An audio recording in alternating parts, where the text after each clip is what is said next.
Rosalie Kushinganine a vu sa vie basculer à jamais les jours où elle a mis au monde sa toute dernière fille Rosette.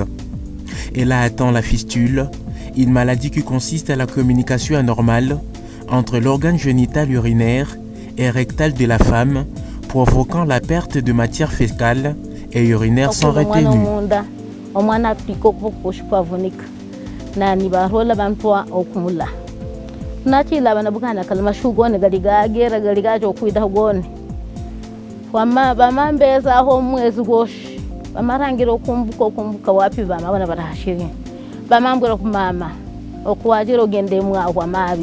Les plus difficiles à vivre pour cette dame que vous venez de suivre est le fait d'être abandonnée, non seulement par son mari, mais aussi et surtout par ses enfants et l'ensemble de la communauté. Dans ce territoire de Walungu, situé à l'est de la RDC, les femmes souffrantes de la fistule sont marginalisées par plusieurs cultures et deviennent par la suite traumatisées par ce rejet, mais aussi s'ajoute la malnutrition par le fait que personne ne leur apporte assistance.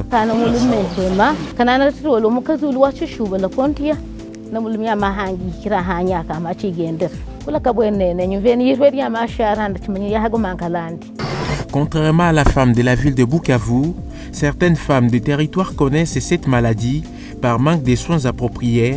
Les populations des territoires sont quasiment pauvres.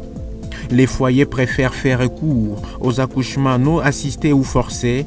En parallèle à la situation de cette précédente, Kinja Maombi est l'une des braves femmes ayant franchi les lits de l'opération.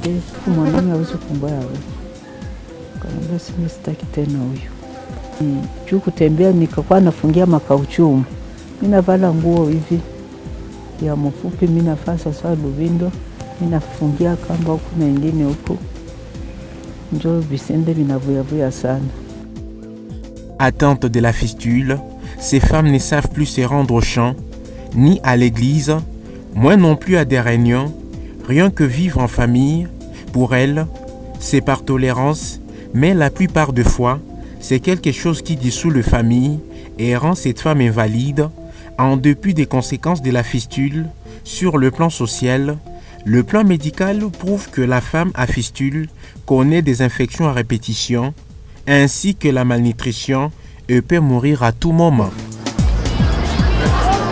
Pour éviter le pire, ces femmes doivent se rendre à l'hôpital de Panzi, à une 70aine de kilomètres à parcourir, coûtant entre 4 000 et 4 500 francs congolais, montant équivalent à 5 $ américains, ce qui n'est pas facile à trouver, vu les conditions difficiles dans le territoire du site Kivu. Généralement, les femmes arrivent dans des états de malnutrition sévère, d'infection sévère, c'est les deux grands cas, ou des tableaux, parce qu'il y a tous ces mythes autour de la fistule où on dit non, c'est des sorcelleries, c'est la tante, c'est la mère qui a fait cela. Il y a tout ça en fait qui accompagne. Il y a déjà, elle vient avec tout ce qu'elle a eu comme rejet et tout. Donc c'est des dépressions sévères sur le plan psychologique. Nous avons vu des jeunes dames qui sont arrivées ici à moins de 20 kilos. Donc elles pèsent comme un enfant pratiquement de 5 ans. À cet hôpital, les cas de la fistule sont étudiés et classés avant d'être traités. L'opération des 5 à 6 cas par jour, c'est bien aussi le credo de la gynécologue, le docteur Nénette Moukanire. Ici, il est question seulement de fermer la fistule. Et une fois que la fistule est fermée, et comme c'est une fistule vésico-vaginale simple, nous espérons qu'au bout de 10 jours, 14 jours, on peut enlever la sonde et lui faire une sortie. Au site Kivu, c'est la cause liée à la violence sexuelle qui a accentué cette anomalie du corps de la femme. C'est des causes traumatiques. Donc après un viol, ces viols créent une fistule.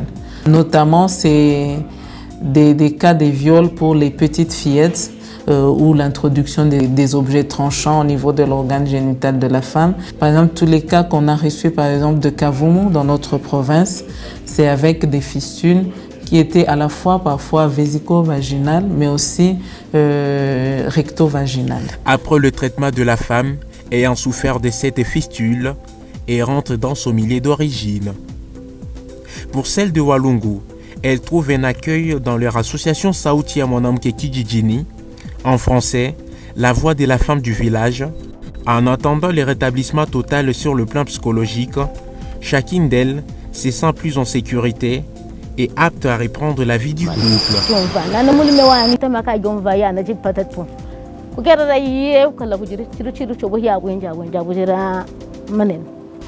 D'autres femmes ayant vécu la même situation se présentent à la chaîne de radio Bouboussa régulièrement.